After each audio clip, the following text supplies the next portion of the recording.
जय हिंद दोस्तों, आशुतोष क्लासेज में आपका स्वागत है।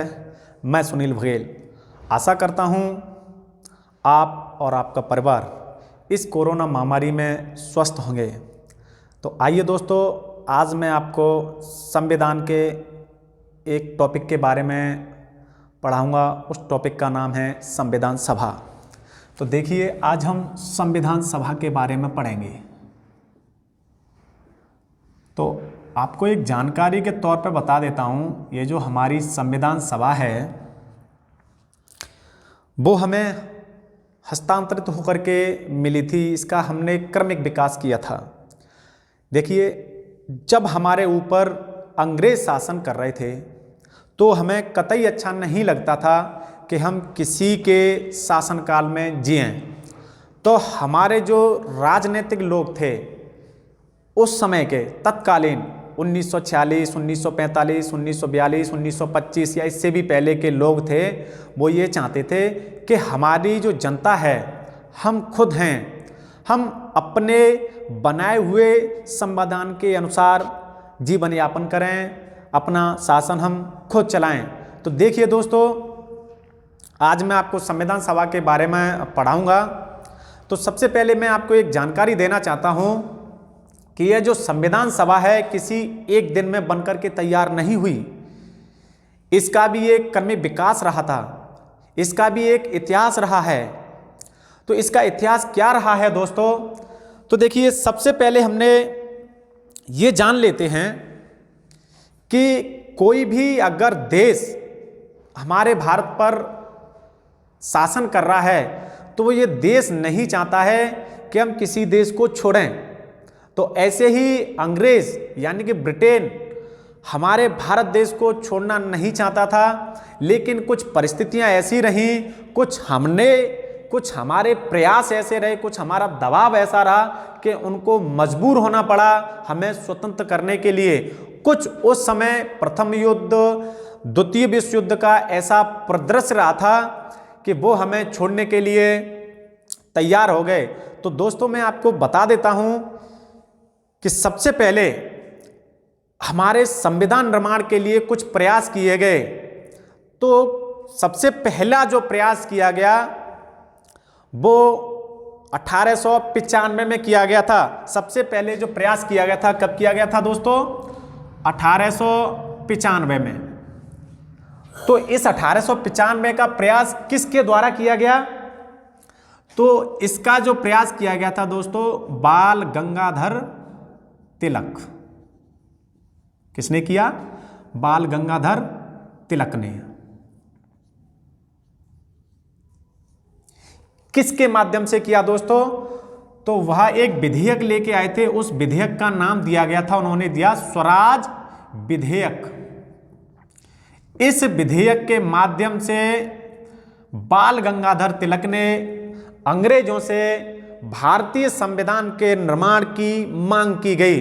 उन्होंने कहा कि भारतीयों के लिए एक अलग संविधान होना चाहिए।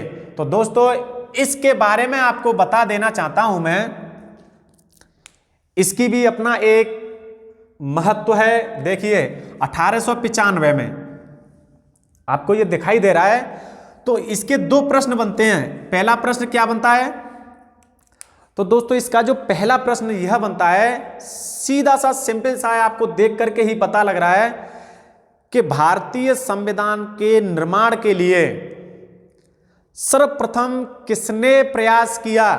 तो सर्वप्रथम किसने प्रयास किया? बाल गंगाधर तिलक ने। किसके माध्यम से किया? स्वराज विधेयक के माध्यम से। दूसरा प्रश्न यह बनता है दोस्तों कि 19वीं सदी का प्रथम प्रयास कौन सा था? 19वीं सदी का। तो यह कौन सी सदी है दोस्तों? 1895, 19वीं सदी चल रही है। कौन सी सदी चल रही है? 19वीं सदी। तो 19वीं सदी का किसका?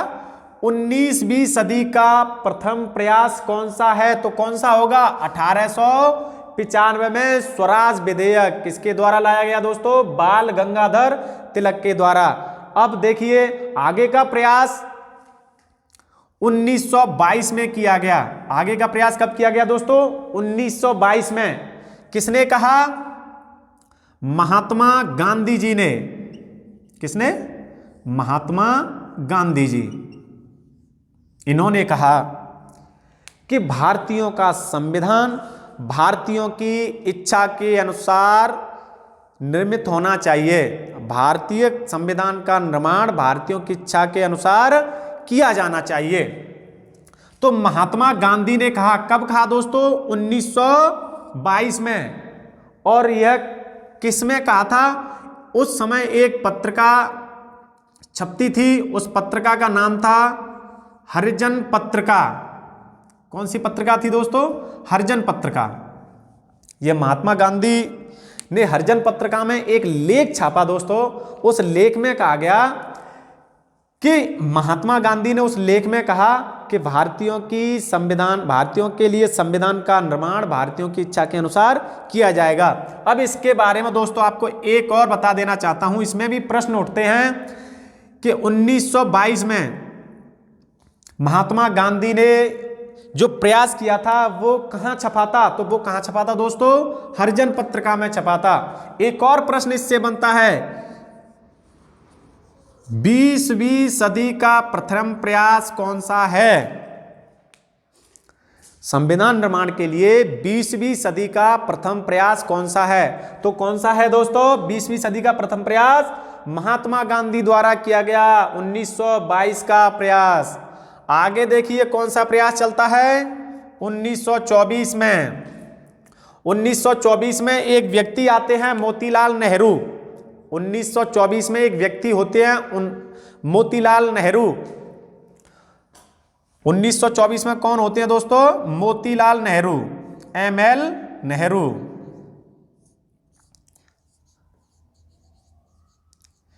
यह एक रिपोर्ट लेकर के आए। कौन सी रिपोर्ट लेकर के आए? नेहरू रिपोर्ट। कौन सी रिपोर्ट लेकर के आए दोस्तों? नेहरू रिपोर्ट लेकर के आए। यानी उन्होंने भारतीय संविधान का कुछ छोटे छोटे अध्याय, छोटे छोटे भाग लेकर के आए थे, उसको हमने नेहरू रिपोर्ट का नाम दिया। कब लेकर के आए थे? तो 1924 में मोतीलाल नेहरू। इन्होंने कहा कि भारतीयों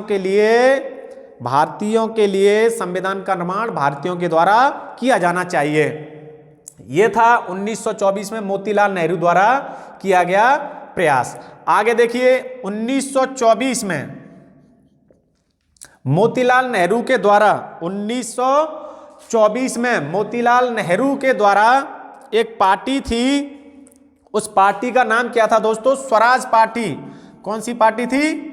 स्वराज पार्टी। ये मोतीलाल नेहरू ने लेकर के आए थे। मोतीलाल नेहरू स्वराज पार्टी। तो इस पार्टी के बारे में एक जानकारी दे देता हूं। इस पार्टी का जो निर्माण किया गया था वो कब किया गया था दोस्तों? 1923 में ये पार्टी बनाई गई थी। तो किस किस के द्वारा बनाई गई थी यह पार्टी? एक तो CR दास थे। कौन थे दोस्तों? CR दास। और दूसरे कौन थे? अभी मैंने बताया ML नेहरू, मोतीलाल नेहरू। ये दो व्यक्ति थे, इन्होंने 1923 में स्वराज पार्टी बनाई। तो इसके संबंध में क्या प्रश्न क्या बनता है दोस्तों? इसके संबंध में यह प्रश्न बनता है कि यह पहली राजनीतिक पार्टी थी, पहली राजनीतिक पार्टी थी जिसने क्या किया? संविधान निर्माण के लिए प्रयास किया। किसके लिए प्रयास किया? संविधान निर्माण के लिए। तो प्रश्न यह बनता है कि संविधान निर्माण के लिए प्रथम प्रयास किस पार्टी द्वारा किया गया? तो दोस्तों किस पार्टी द्वारा किया गया?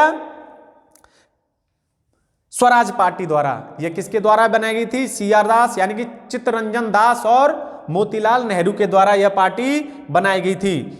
अब देखिए 1924 की दो तिथि याद रखनी है। मोतीलाल नेहरू रिपोर्ट लाए थे, उसमें भी उन्होंने भारतीयों के लिए भारतीय संविधान के निर्माण की बात कही थी। और 1924 में स्वराज पार्टी के माध्यम से मोतीलाल नेहरू ने यह कहा गया कि भारतीयों के लिए एक संविधान सभा की आवश्यकता है उसका निर्माण होना चाहिए। यह पहली राजनीतिक पार्टी थी दोस्तों जिसने यह कहा कि हमारा संविधान होना चाहिए। अब देखिए मैं आपको बता देता हूं 1924 के बाद 1934 में एक व्यक्ति थे M.N. राय, मानवेंद्रनाथ राय, यह लेकर के आए थे 1924 में। इन्होंने स्वयं कहा, यानी कि व्यक्तिगत रूप से इन्होंने कहा, किस रूप से? व्यक्तिगत रूप से इन्होंने स्वयं कहा तथा औपचारिक रूप से, व्यक्तिगत और औपचारिक।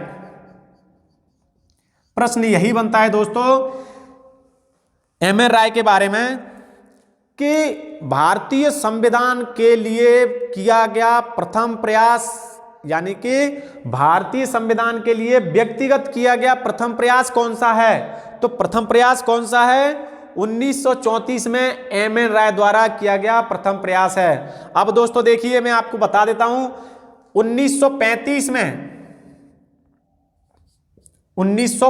में एक हमारी राष्ट्रीय पार्टी है, सबसे बड़ी पार्टी थी उस समय। इस समय की भाजपा पार्टी से पहले की जो शासित पार्टी थी, आप समझ गए होंगे मैं बात कर रहा हूं कांग्रेस पार्टी के बारे में। अब तो उसका कहीं अस्तित्व ही नहीं रह गया है, क्योंकि उसका जो कर्ता धर्ता है, उसका जो अध्यक्ष है, कुछ ऐसे ही भाषण दे देते हैं जिससे उनकी पार्टी का अस्तित्व खतरे में चल रहा है। उससे हमें कोई लेना देना नहीं है। लेकिन 1935 में कांग्रेस के द्वारा, राष्ट्रीय कांग्रेस के द्वारा, यह पार्टी है अभी राष्ट्रीय कांग्रेस, कांग्रेस के द्वारा कहा गया कि भारत के लिए संविधान सभा का निर्माण होना अति आवश्यक है। कब कहा गया? 1938 में। तो कांग्रेस के द्वारा किया गया प्रथम प्रयास कौन सा है? 1935 में किया गया प्रथम प्रयास कौन सा है? 1935 में किया गया प्रथम प्रयास है। अब देखिए दोस्तों 1936 में क्या हुआ? कांग्रेस के 2 अधिवेशन हुए। कितने अधिवेशन हुए? कांग्रेस के 2 अधिवेशन हुए 1936 में। एक तो हुआ लखनऊ में, कहां हुआ? लखनऊ में। और दूसरा हुआ फैजपुर में। इन दोनों की जो अध्यक्षता की थी वो किसने की थी? जवाहरलाल नेहरू ने की थी दोस्तों। किसने की? जवाहरलाल नेहरू। तो देखिए इसके बारे में मैं आपको बता देना चाहता हूं कि यह 1936 में 2 अधिवेशन हुए कांग्रेस के। पहला अधिवेशन हुआ लखनऊ अधिवेशन, दूसरा हुआ फैजपुर अधिवेशन। तो देखिए फैजपुर अधिवेशन क्या था? फैजपुर अधिवेशन के बारे में मैं आपको बता देना चाहता हूं। यह किसी गांव में कांग्रेस द्वारा किया गया पहला अधिवेशन था। फैजपुर अधिवेशन कौन सा था? फैजपुर अधिवेशन था, जिस अधिवेशन की अध्यक्षता जवाहरलाल नेहरू ने की थी। इसमें बताया क्या नेहरू जी ने? इसमें नेहरू जी ने बताया संविधान सभा के बारे में। उन्होंने कहा कि हमें संविधान की क्यों जरूरत है, क्या उद्देश्य हैं हमें इसके पाने के लिए, और हम इससे क्या क्या कार्य कर सकते हैं, इसके बारे में उन्होंने 1936 में बताया था। किसने? जवाहरलाल नेहरू ने। एक आया 1938 में, किसके द्वारा? 1938 में। 1938 में किसके द्वारा किया गया? JL नेहरू के द्वारा। किसके द्वारा किया गया दोस्तों? जवाहरलाल नेहरू के द्वारा किया गया प्रयास था ये। इसमें इन्होंने कहा कि भारतीय संविधान का निर्माण वयस्क मताधिकार द्वारा किया जाना चाहिए। किसके द्वारा? यह ध्यान रखना है, वयस्क मताधिकार द्वारा। वयस्क मताधिकार द्वारा संविधान सभा का निर्माण किया जाना चाहिए। किसके द्वारा? वयस्क मताधिकार द्वारा। किसने कहा? तो 1938 में किसने कहा? जवाहरलाल नेहरू ने। किसके द्वारा संविधान सभा का निर्माण किया जाना चाहिए? वयस्क मताधिकार के द्वारा। तो देखिए दोस्तों ये थे हमारे भारतीय प्रयास, यानी कि हमारे भारतीयों द्वारा किए गए प्रयास थे। अब मैं आपको बताऊंगा कि इसमें अंग्रेजों का भी हाथ था। उन्होंने भी कुछ प्रयास किए थे कि भारत स्वतंत्र हो जाए, अपना संविधान खुद निर्मित करे, तो वो समय समय पर कुछ प्रस्ताव लेकर के आते रहे दोस्तों। तो मैं आपको बताना चाहता हूं वो कौन कौन से प्रस्ताव लेकर के आए थे। तो देखिए, कोई भी देश यह नहीं चाहता कि हमारे द्वारा जो सत्ता हस्तांतरित होगी उसमें हमारा कुछ हस्तक्षेप न रहे। वो चाहता है कि हम किसी देश को अगर स्वतंत्र करना चाहते हैं तो उसमें हमारा कुछ न कुछ हाथ रहे। तो इसी के माध्यम से जो अंग्रेज थे वो ये चाहते रहते थे हमेशा कि हम अगर भारत को स्वतंत्र करेंगे उसमें हमारा कोई न कोई हस्तक्षेप अवश्य होना चाहिए, जिससे हम कभी न कभी यहाँ पर अपना फायदा उठा सकें। तो देखिए, अंग्रेजी प्रयास किए गए थे। कौन से प्रयास किए गए थे? अंग्रेजी प्रयास किए गए थे।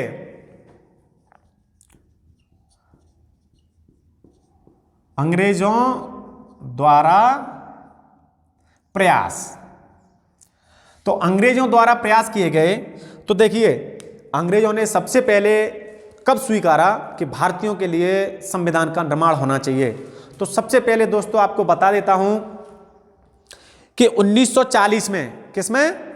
1940 में 1940 में अंग्रेजों ने एक प्रस्ताव बना करके भेजा। उस प्रस्ताव का जो नाम था वो था आपका अगस्त प्रस्ताव। कौन सा था? अगस्त प्रस्ताव। तो देखिए, इस प्रस्ताव में होता क्या है? यह अगस्त प्रस्ताव की जो डेट है दोस्तों वो है 8 अगस्त 1940। 8 अगस्त 1940। 8 अगस्त 1940 में कौन आया था हमारे यहाँ? हमारे यहाँ एक वायसराय हुआ करते थे। वायसराय कौन हुआ करते थे? Lord Linlithgow. कौन थे? लिनलिथगो। एक वायसराय हुआ करते थे लॉर्ड लिनलिथगो। यह इस प्रस्ताव को लेकर के आए। किस प्रस्ताव को? अगस्त प्रस्ताव। डेट इसकी ध्यान रखनी है, 8 अगस्त 1940 को। वायसराय कौन थे? Lord Linlithgow. तो इनके द्वारा प्रयास किया गया, लेकिन हमारे जो भारतीय राजनीतिज्ञ थे उन्होंने इसे नकार दिया, क्योंकि इसमें क्या थी?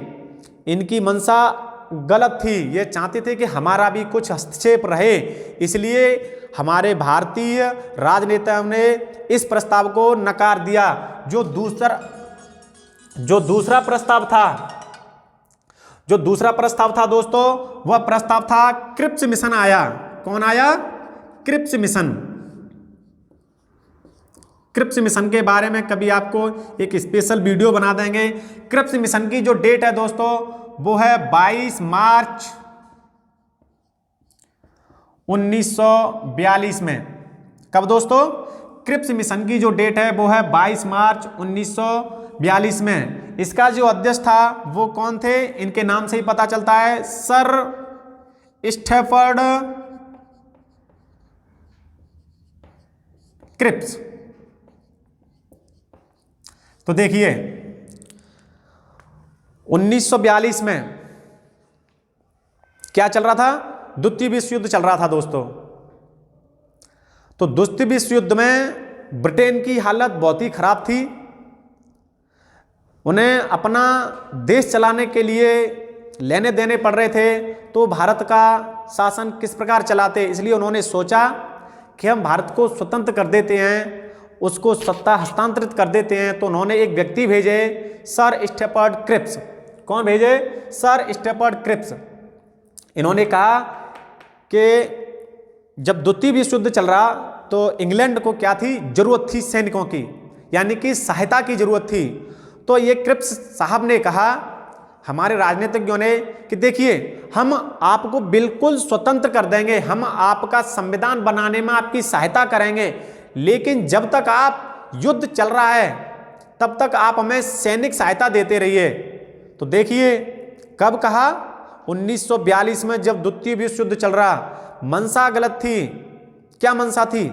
मंशा ये थी कि पहले हमें आप सहायता दीजिए, फिर हम आपको स्वतंत्र करेंगे। लेकिन ब्रिटेन में बैठे कुछ लोग गलत बयानबाजी कर रहे थे भारत के बारे में, तो हमारे जो राजनीतिक लोग थे उन्होंने ये सुना तो उन्होंने बिल्कुल इस क्रिप्स प्रस्ताव को ठुकरा दिया, नकार दिया कि हम इसकी बात को नहीं मानेंगे। तो ये क्रिप्स मिशन भी फेल हो गया। आगे जो आया वो था वेवल प्रस्ताव। कौन सा था दोस्तों? वेवल प्रस्ताव।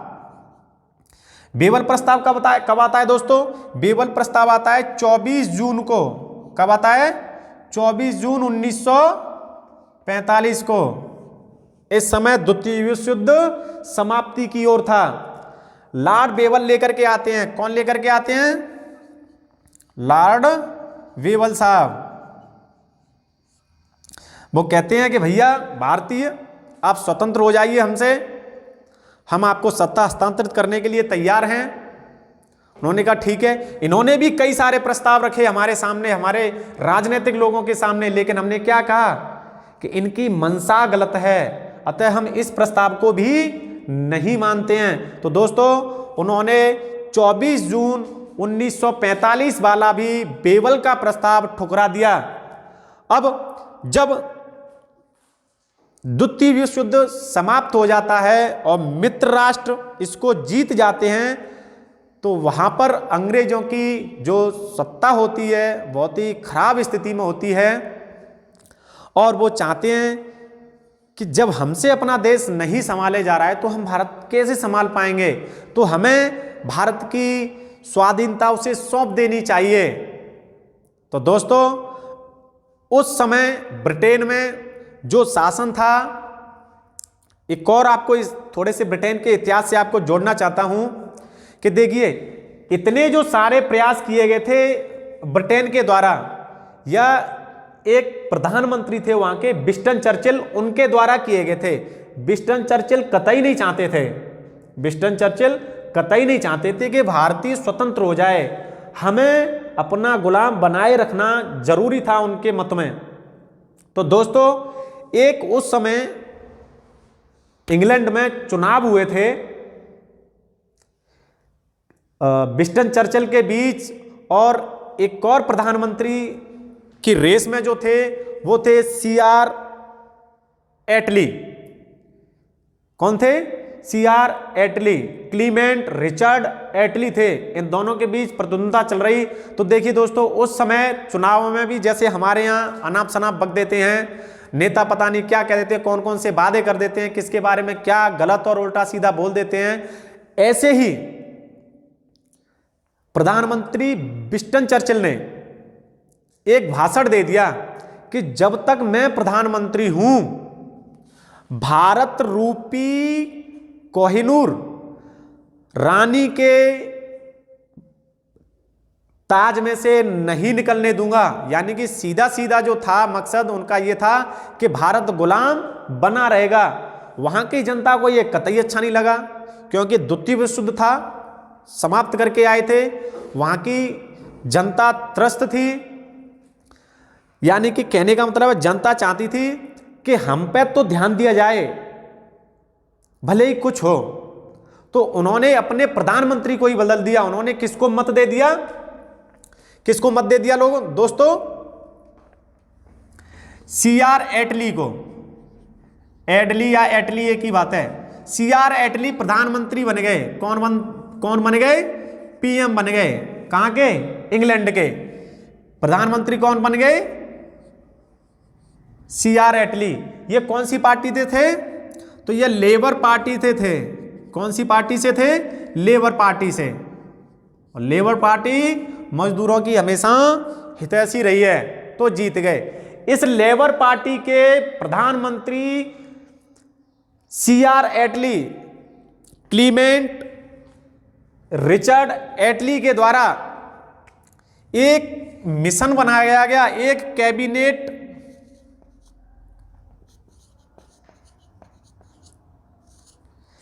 कैबिनेट मिशन बनाया गया। अच्छा, कैबिनेट मिशन जानते हो किसे कहते हैं? जैसे अपने यहाँ जब कैबिनेट की बैठक होती है, मंत्रिमंडल की बैठक होती है, तो अपने अपने विभाग के अलग अलग मंत्री होते हैं। ऐसे ही उस समय कहाँ, ब्रिटेन में भी वहाँ की सरकार चलाने के लिए अलग अलग मंत्री हुआ करते थे। जैसे हमारे यहाँ कृषि की देखभाल करने के लिए, यानी कृषि संबंधित कार्यों की देखभाल करने के लिए कृषि मंत्री होते हैं, और कानून की देखभाल करने के लिए कानून मंत्री होते हैं। तो ऐसे ही एक पद होता था उस समय ब्रिटेन में। कौन सा पद होता था? भारत मंत्री, जो क्या करता था, भारत से संबंधित विवाद या वहां की कानून व्यवस्था देखता था भारत मंत्री। तो कैबिनेट मंत्री, इन्होंने 3 सदस्यीय कैबिनेट मंत्री भेजे। कितनी? 3 सदस्यीय कैबिनेट मंत्री भेजे। कहां पर भेजे? भारत में। क्यों भेजे? भारत की सत्ता हस्तांतरित करने के लिए भेजे। तो दोस्तों, तो यहीं से यह प्रश्न आता है कि उन्होंने एक कैबिनेट मिशन भेजा। कौन सा मिशन भेजा दोस्तों? Cabinet mission.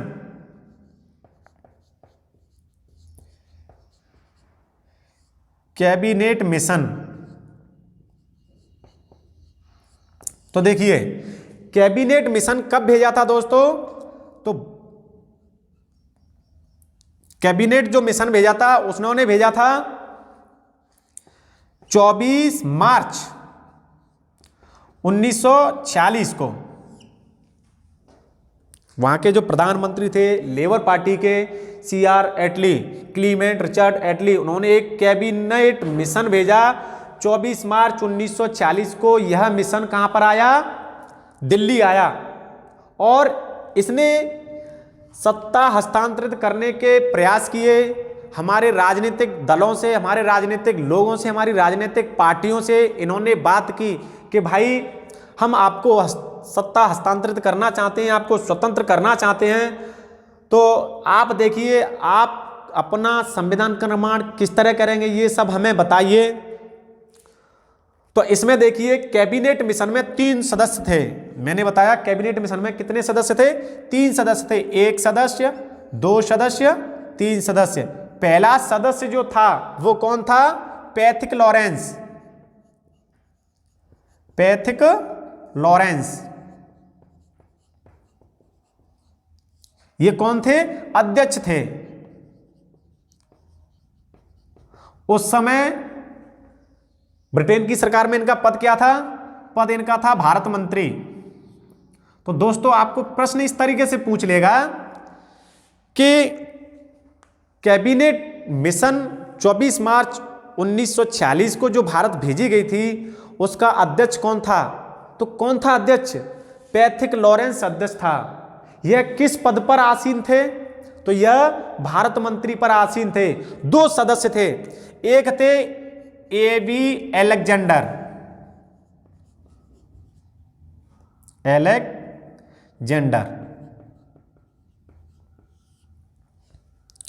Albert Victor Alexander. वो उस समय वहां के कौन थे? नेवी मंत्री थे। कौन थे? नेवी मंत्री, जल सेना के मंत्री थे। दूसरे थे, वो थे आपके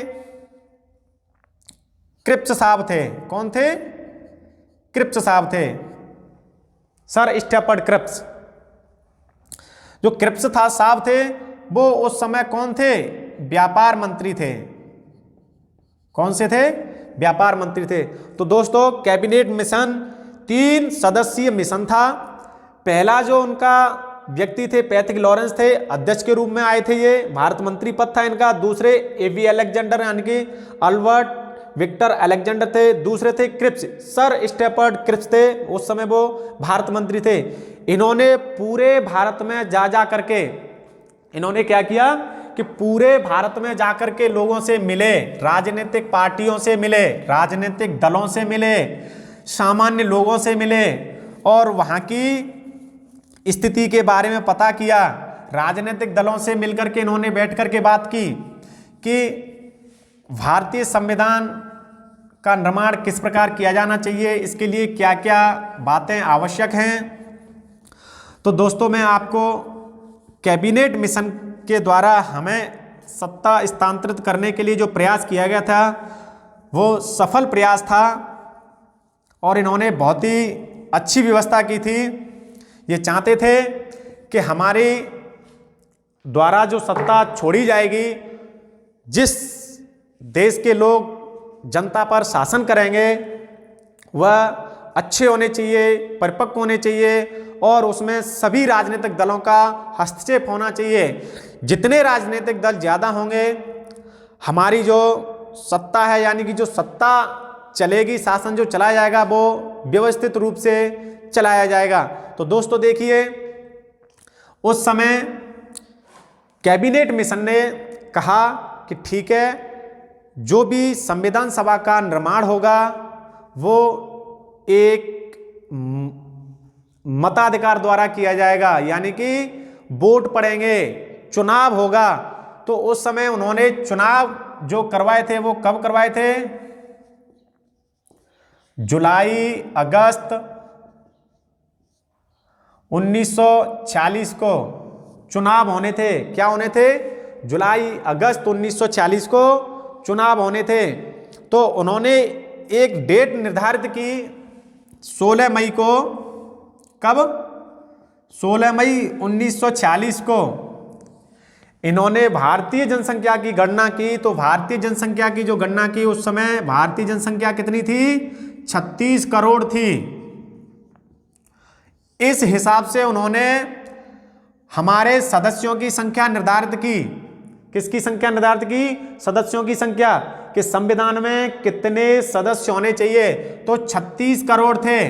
उन्होंने 389 सदस्यों की संख्या निर्धारित कर दी। किसकी? 389। यानी कि कहने का मतलब है 10 लाख पर एक सदस्य होना चाहिए। 10 लाख पर कितना होना चाहिए? एक सदस्य होना चाहिए। इस हिसाब से उन्होंने यह बताया कि हमें संविधान सभा के लिए कितने सदस्यों की जरूरत होगी? 389 सदस्यों की आवश्यकता होगी। अब देखिए, मैं आपको बता देता हूं 389 जो सदस्य हैं, कितने सदस्य हैं ये? 389। चलो इसको मिटा करके बताता हूं। हमारे कैबिनेट मिशन ने यह सुझाया कि जुलाई अगस्त 1940 में चुनाव होने चाहिए। तो देखिए, पूरे भारत में चुनाव कराना असंभव था। क्यों असंभव था? देखिए, चुनाव कराना इसलिए असंभव था क्योंकि हमारा जो भारत देश था 1940 के समय दो तरह से शासित हो रहा था। एक तो ब्रिटिश शासन चल रहा था, दूसरा हमारे देसी राजा महाराजा थे, उनके द्वारा शासन चल रहा था अपनी अपनी रियासतों में। तो जब कैबिनेट मिशन आया, उन्होंने कहा कि देखिए, पूरे भारत में इस तरह से चुनाव कराना सांप्रदायिक दंगे भड़का सकता है, यह गलत होगा। तो उन्होंने एक उपाय सुझाया कि देखिए, कुछ लोग तो निर्वाचित ले लीजिए और कुछ लोग मनोनीत ले लीजिए। तो देखिए, जो हमारे 379 सदस्य फिक्स हुए, उनमें से होगा क्या दोस्तों? उनमें से एक तो चुनाव होगा। क्या होगा? चुनाव होगा। लो, ठीक है। दूसरा, चुनाव नहीं होगा, यानी कि मनोनीत होंगे। मनोनीत होंगे। देखिए, 389 में से दो जगह हो गए। एक तो चुनाव होगा यानी कि निर्वाचित होंगे, दूसरे क्या होंगे? मनोनीत होंगे। इसको ऐसे लिख दें तो ज्यादा अच्छा होगा, निर्वाचित। अब यहां इन आंकड़ों पर ध्यान देना बहुत ही आवश्यक है। इस वीडियो को ध्यान से यहां से देखना आपके लिए बहुत ही अत्यधिक महत्वपूर्ण है, क्योंकि यहां से सर्वाधिक प्रश्न आते हैं। तो पहला प्रश्न तो यही बन जाता है कि कैबिनेट मिशन ने भारतीय संविधान निर्माण के लिए कितने सदस्य निर्धारित किए। तो कितने सदस्य निर्धारित किए लोगों? 389 सदस्य निर्धारित किए। 389 सदस्य भी उन्होंने दो तरह से बनाए। पहला तरीका क्या था कि निर्वाचित होंगे कुछ तो, और कुछ क्या होंगे, कुछ मनोनीत होंगे। तो निर्वाचित कितने होंगे लोग दोस्तों, निर्वाचित होने चाहिए 296 और मनोनीत कितने होने चाहिए 93। दोनों का जोड़ करिए तो सही कितना हो गया ना 389। अब देखिए ये जो थे निर्वाचित होने वाले जो लोग थे 296, वो कहां से आएंगे, वो आएंगे ब्रिटिश भारत से। कहां से, ब्रिटिश भारत। अब कह रहे होंगे ये ब्रिटिश भारत क्या है ना। तो ब्रिटिश भारत के बारे में देखिए बिल्कुल सिंपल है, मैंने पहले भी बताया था आपको अगर ध्यान हो तो, कि यह वो भारत है जहां पर ब्रिटेन शासन कर रहा था। कौन शासन कर रहा था, ब्रिटेन शासन कर रहा था। और दूसरा हमारे राजा महाराजे शासन कर रहे थे, तो वो थी देसी रियासतें। तो ये तो था ब्रिटिश भारत और ये था देसी रियासतें, देसी रियासत। ठीक है। अब 296 के भी हमने दो भाग किए। कितने भाग किए, दो भाग किए 296 के। पहला था 292 और दूसरा है कितने 4। तो 292 यानी कि ब्रिटिश शासन, ब्रिटिश भारत से 296 लोग निर्वाचित होकर आने चाहिए। उनमें से भी ब्रिटिश भारत दो तरीके से काम कर रहा था, एक तो गवर्नरी प्रांत थे और एक वैसे ही प्रांत थे। तो ये जो आने चाहिए वो आने चाहिए 11 प्रांतों से। कहां से, 11 प्रांतों से, गवर्नरी प्रांतों से, 11 गवर्नरी प्रांतों से, 11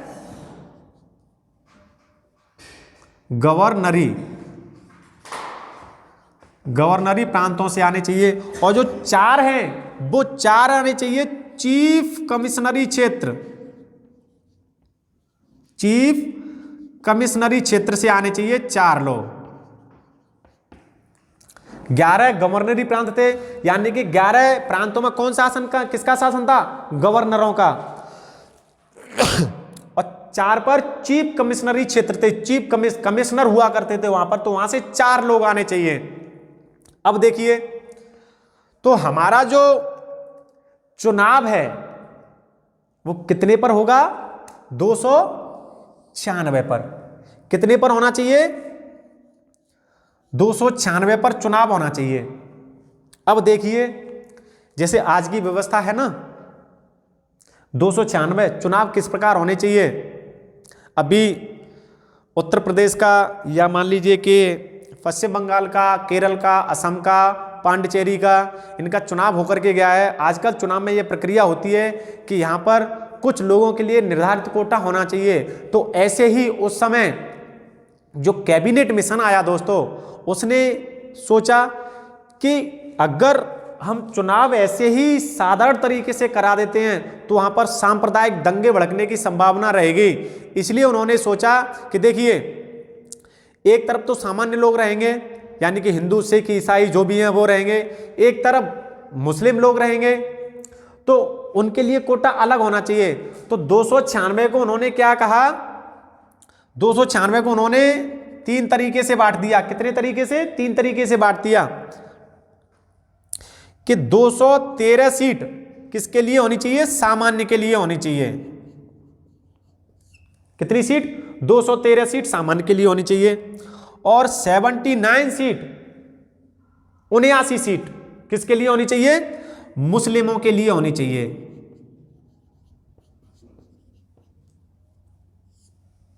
सेवेंटी 79 सीट मुस्लिम के लिए होनी चाहिए। और जो शेष बची 4 सीटें, वो सीटें किसके लिए होनी चाहिए, वो सीट सिखों के लिए होनी चाहिए। किसके लिए, सिख समुदाय के लिए होनी चाहिए। तो यह चुनाव कौन कैसा था, सांप्रदायिक चुनाव था। कैसा चुनाव था दोस्तों, सांप्रदायिक चुनाव था। संप्रदाय के अनुसार इनको कोटा प्रदान किया गया था। सामान्य को कितनी, 213 सीट दी गई, मुस्लिमों को 79 सीट दी गई और सिखों को 4 सीट दी गई। अब देखिए दोस्तों यहां पर चुनाव होता है कितनी सीटों पर, चुनाव होता है 296 सीटों पर। उस समय सबसे बड़ी पार्टी थी तो वो कांग्रेस पार्टी थी दोस्तों। कौन सी पार्टी थी? कांग्रेस पार्टी थी सबसे बड़ी। जितने भी गवर्नरी प्रांतों का शासन चल रहा था वहां पर अधिकतर कौन थे? कांग्रेसी ही थे। छोटे छोटे दल थे, जैसे पंजाब में था एक दल, कम्युनिस्ट दल था, ऐसे ही अकाली दल थे, ये छोटे छोटे दल थे उस समय। तो देखिए चुनाव संपन्न हुए, क्या हुए? चुनाव संपन्न हुए 296 सीटों पर, उसमें से 208 सीट कौन ले गई? कांग्रेस ले गई साहब। बड़ा अच्छा प्रदर्शन किया, बहुत ही अच्छा प्रदर्शन था। और 73 जो सीट थी वो कौन ले गई? मुस्लिम लीग ले गई। कौन ले गई? मुस्लिम लीग ले गई साहब, अखिल भारतीय मुस्लिम लीग। और बची कितनी सीटें? 15 सीटें। 15 सीटें किसने ले ली? अन्य दलों ने ले ली, यानी कि छोटे छोटे दलों ने ले ली। 15 सीटें किसने ले ली? कई दलों ने मिलकर के ले ली, ऐसे कह दीजिए, कई दलों ने मिलकर के ले ली। हो गई 296 सीटें। अब देखिए दोस्तों, 296 सीटों में से क्या हुआ? 208 सीट कांग्रेस ने जीत ली, 73 सीट मुस्लिम लीग ले गई, 15 सीट छोटे छोटे दल ले गए, कुछ निर्दलीय लोग ले गए 15 सीटों में से ही। अब देखिए यहां पर एक आंकड़ा आता है हमारा एससी का, दूसरा आंकड़ा आता है एसटी का, तीसरा आंकड़ा आता है महिलाओं का। किसका आंकड़ा आता है? महिला का। तो देखिए जब हमारे पहले चुनाव हुए थे संविधान सभा के निर्माण के लिए, तो 208 सीट कांग्रेस लेकर के आई, 73 सीट मुस्लिम लीग लेकर के आई, 15 सीट छोटे छोटे दल और निर्दलीय लोग लेकर के आए। उसमें से जो एससी के थे, एससी की कितने सीटें आई थी? 33 सीटें आई थी। एसटी की 26 सीटें आई थी। और दोस्तों महिलाएं कितने जीत करके आई थी? 15 महिलाएं जीत करके आई थी। इन 15 महिलाओं में एक मुस्लिम महिला भी जीत करके आई थी और एक दलित महिला भी जीत करके आई थी। तो देखिए एससी की कितनी थी? 33, एसटी की कितनी थी? 26, महिलाएं कितनी थी? 15।